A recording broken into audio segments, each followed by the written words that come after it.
Bonjour, est-ce que ça vous est arrivé de... Oula, fait froid d'un seul coup.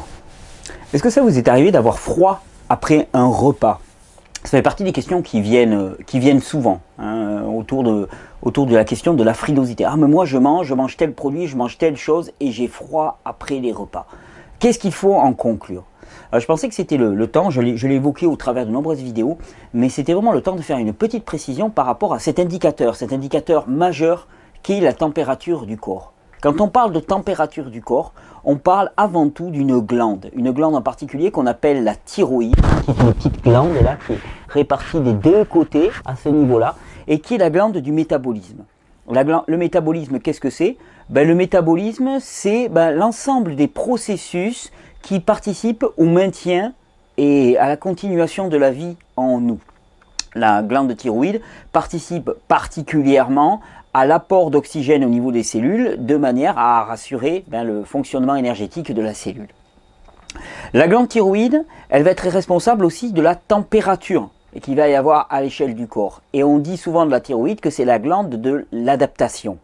Quand on a froid après avoir mangé, qu'est-ce que ça indique? Ça indique que la thyroïde, elle a du mal à s'adapter, à fonctionner. Elle est quelque part en sur-régime ou en sous-régime selon les cas.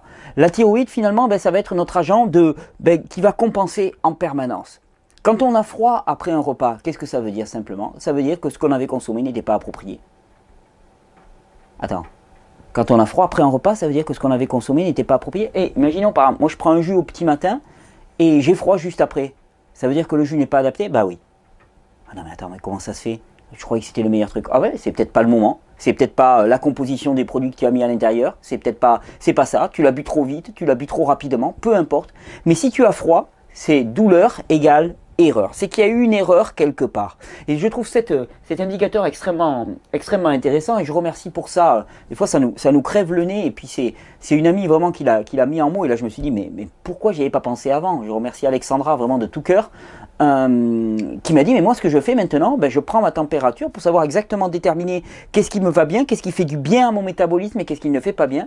Eh bien, je prends un thermomètre, petit thermomètre, là c'est un thermomètre à alcool, hein, attention ça n'existe plus à mercure mais je trouve que c'est les mieux, c'est ceux qui sont à alcool qui n'ont pas d'affichage digital, hein, ça se trouve pour quelques euros là sur le net un petit peu partout. Je prends un thermomètre, avant le repas, hop, sous le coude, sous l'aisselle, je regarde ma température et je regarde juste après le repas. S'il y a une baisse de ma température corporelle, ça indique que mon métabolisme est ralenti, que les produits que j'ai consommés n'étaient pas adaptés à mon alimentation. Alors après il va s'agir de comprendre pourquoi. Hein, pourquoi ce choix-là? Alors souvent, c'est trop, par exemple, souvent c'est trop de produits acides, hein, parce que les fruits n'étaient pas mûrs, on a consommé des fruits qui n'étaient pas mûrs. Trop de produits complexes aussi, hein, quand on est dans une alimentation encore classique, on va dire d'une certaine manière, trop de produits complexes qui demandent beaucoup d'énergie, qui vont aller pomper de l'énergie pour la digestion et qui vont impacter donc tout le système. Une alimentation inadaptée dans l'absolu et inadaptée de façon relative. Et c'est vraiment ce qui est intéressant avec la méthode du thermomètre, c'est que ça nous permet de sortir délibérément de l'idéologie. C'est pas parce que n'importe qui sur le net vous a dit mange tant, fais ça, c'est bon pour toi. Là tu peux dire je teste. Moi j'essaye, j'entends ce que tu me dis, j'essaye, et puis on va voir ce que ça donne pour moi. C'est vraiment l'intérêt de la chose. Et donc ce test-là, qui indique la santé de la thyroïde, il peut être poussé à l'extrême avec ce qu'on appelle le test de température basale. Température basale, c'est la température la plus basse que l'on va avoir, au niveau du corps. La température la plus basse, c'est quand on dort. L'endormissement correspond à une forme d'hypothyroïdie, ralentissement de tout le métabolisme. La température du corps baisse énormément. Alors on ne peut pas prendre la température en dormant. Par contre, mesure de la température basale, ça consiste à avoir un thermomètre juste à côté du lit qu'on fait redescendre la veille au soir. Attention, on le fait redescendre bien à 35 facilement. Et au réveil, quel que soit le réveil dans la nuit, le premier réveil, immédiatement, alors je vous le dis, je vous préviens, ne soyez pas étonnés, c'est rare qu'on y pense. C'est pour ça qu'il vaut mieux l'avoir toujours près du lit. Puis il y a un jour où on y pense. Premier truc auquel on pense en se réveillant, c'est pas obligatoirement le thermomètre. Mais on peut y arriver un jour. Et là, on mesure sa température. Juste au réveil. Avant de bouger, avant de faire quoi que ce soit, on mesure la température. Si elle est comprise entre 36,5 et 36,8 à peu près, hein, globalement, il n'y a pas trop de fluctuations, on est bon. On est dans la fourchette normale. Si on est en dessous de 36,5, on est en plutôt global hypothyroïdie, puis il y aura d'autres facteurs qui vont nous l'indiquer. Si on est au-dessus de 36,8, on est en hyperthyroïdie. En sachant que l'hyperthyroïdie, l'hyperfonctionnement d'une glande, c'est toujours le signe que cette glande, eh bien, elle est en inflammation permanente parce qu'il y a énormément de produits toxiques qui sont accumulés dans cette zone et qu'elle n'arrive pas à se calmer.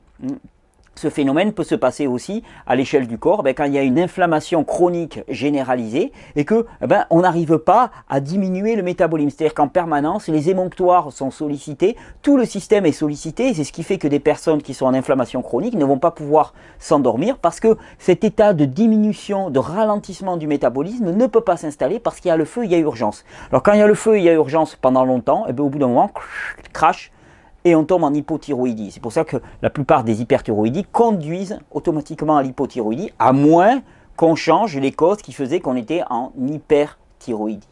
Température qui baisse suite à un repas égale ralentissement du métabolisme égale repas, prise alimentaire inadaptée. Alors je vous l'ai dit, hein, c'est inadéquation dans l'absolu, une inadéquation relative, c'est pas le moment. Trop de nutriments, souvent ça peut arriver. Ça peut arriver souvent, je pense aux gens qui se font des jus particulièrement concentrés en légumes verts, choses comme ça, et qui me disent « Ah ben je bois et puis juste après j'ai froid ». Moi je leur dis « Ah ben là c'est parce qu'il y a trop de nutriments que tu le bois beaucoup trop vite ». Il faut bien comprendre que dans un verre comme ça, qui fait à peu près 50 centilitres, hein, que j'ai bu tranquillement là sur la matinée, dans un verre comme ça, il y a une dose de nutriments et de nutrition qui est colossale. Je ne compte pas la quantité de céleri branche, de roquettes, de blettes sauvages, de laiteron qui a été mis là-dedans. C'est énormément de verdure et c'est bien l'un des avantages fabuleux des jus, c'est de permettre d'avoir directement disponible, sous une forme extrêmement biodisponible, des nutriments et de la verdure, de la chlorophylle. Sauf que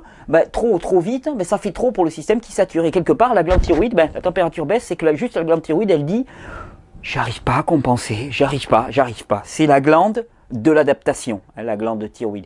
Globalement, les personnes aussi qui sont en épuisement, alors thyroïdien, endocrinien global, parce que l'un va souvent avec l'autre, hein, surrénalien et thyroïdien, on va y venir, sont des personnes qui ont du mal à s'adapter aussi globalement dans leur vie. C'est-à-dire que quand les conditions changent, tout de suite c'est waouh, c'est très angoissant et ça fait monter une espèce de peur qui fait que ces personnes se figent ou tombent dans la colère ou dans l'agressivité. Pourquoi? Mais simplement parce que les modifications extérieures dépassent la capacité de leur système à compenser et à adapter. Repas inadapté, prise alimentaire inadaptée égale frilosité. Marcher au thermomètre, c'est se permettre d'avancer sans dogme et avancer en fonction de ce qui fait réellement du bien au corps. Non pas ce qu'un tel a dit, ce que Thierry a dit, ce qu'un tel a dit, mais à partir de ce qui est bon pour notre corps à ce moment-ci. Parce que si le point final, on le connaît tous, on sait très bien, je vous le dis souvent assez dans ces vidéos, combien les conditions de départ vont déterminer la vitesse et le chemin que l'on va prendre pour arriver aux mêmes conditions, c'est-à-dire revenir au fonctionnement spécifique de l'humain, hein, qui est sur une alimentation basée sur les fruits et les légumes crus, qui est d'avoir un rythme de vie qui soit un rythme favorisant l'alcalinisation et le repos, une vie sociale épanouie et remplie. Mais pour arriver à ça, il va falloir prendre chacun un chemin. Ce chemin, il va être à partir des conditions de départ. Ça, c'est aussi notre meilleur guide. Il n'est pas normal d'avoir froid après un repas. Il est inacceptable d'avoir froid après un repas. Et je dirais même mieux, ne pensez pas que vous vous faites du bien en consommant même les meilleurs fruits de la terre s'ils vous font du froid après le repas. C'est que à ce moment-là, c'était pas le moment. Ils sont peut-être pas mûrs, même s'ils sont bons au goût. Ou peut-être que, par exemple, les mandarines que vous avez consommées, hein, remplies d'acides faibles, pour l'instant, vous n'avez pas la capacité à métaboliser ces acides. C'est dommage, c'est très bon au goût, mais il n'empêche, actuellement, c'est pas adapté. Alors après, rien n'empêche de consommer des mandarines. Sauf que là, on sait que il ne faudrait pas abuser là-dessus parce que ce n'est pas idéal pour nous. Par rapport à la glande thyroïde, on ne va pas faire toute une vidéo sur la glande thyroïde, ça demanderait d'y consacrer un peu plus de temps. Mais souvent je dis la glande surrénale c'est la batterie et la glande thyroïde c'est un petit peu le thermostat. Hein. La glande thyroïde c'est vraiment celle qui va déterminer l'assimilation, la combustion des graisses et des matériaux à l'échelle du corps. Notre énergie globale aussi, et c'est pour ça que tous les phénomènes de dépression sont toujours accompagnés d'une forme d'hypothyroïdie, de ralentissement de tout le système. Hypothyroïdie qui, la plupart du temps, vient d'un épuisement de cette glande thyroïde. Si la glande thyroïde est épuisée, ben, il y a aussi deux petites glandes, alors 4 en tout, qui se trouvent sur la glande thyroïde, qu'on appelle la glande parathyroïde, responsable du métabolisme du calcium, qui sont aussi épuisées, puisqu'elles partagent les mêmes conditions et les mêmes situations.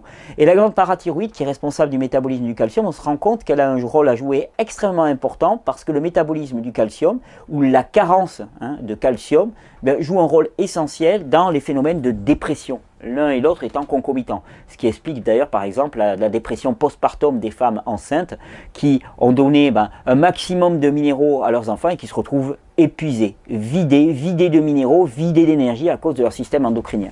Et donc surrénal et thyroïde, c'est un petit peu les deux pendants, l'une ne peut pas fonctionner sans l'autre et on fait avancer les deux. Et les personnes qui sont en fatigue chronique au niveau surrénalien le sont obligatoirement touchées au niveau de la thyroïde. Laquelle prévaut sur l'autre, c'est toujours difficile à dire. Si la personne a tendance à grossir facilement, on va dire bon ok, c'est plutôt la thyroïde qui est en jeu.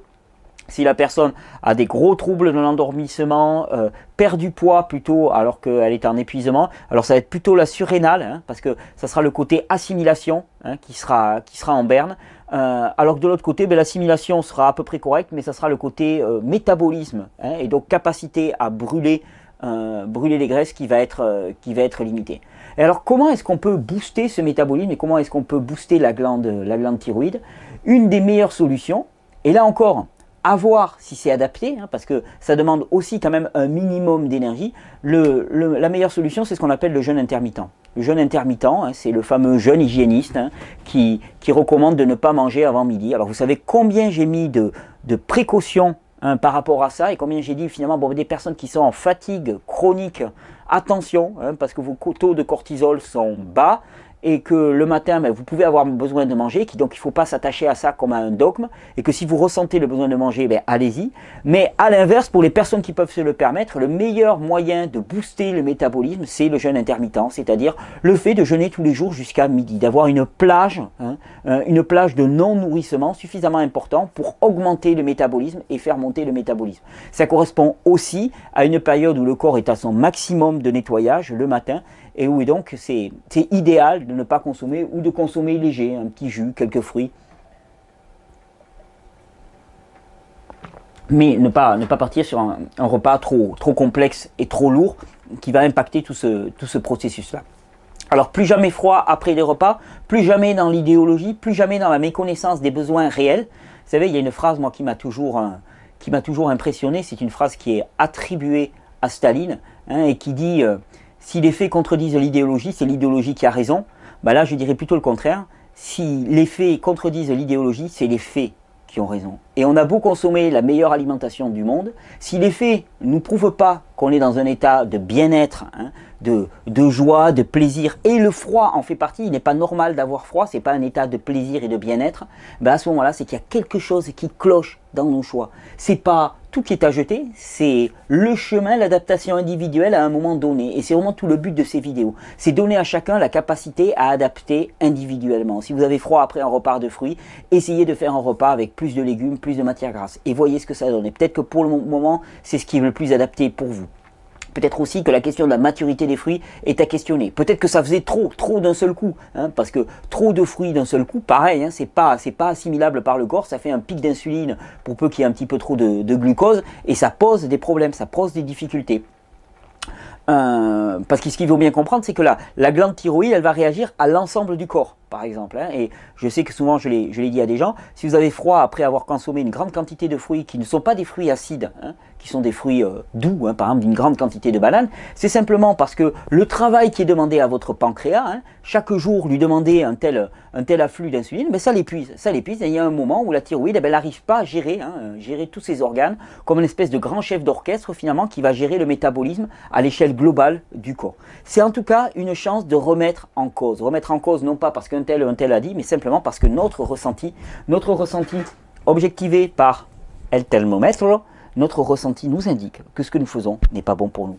Et bonne régénération aussi de nos méthodes de pensée, dans lesquelles on fait primer les faits et l'expérience sur l'idéologie.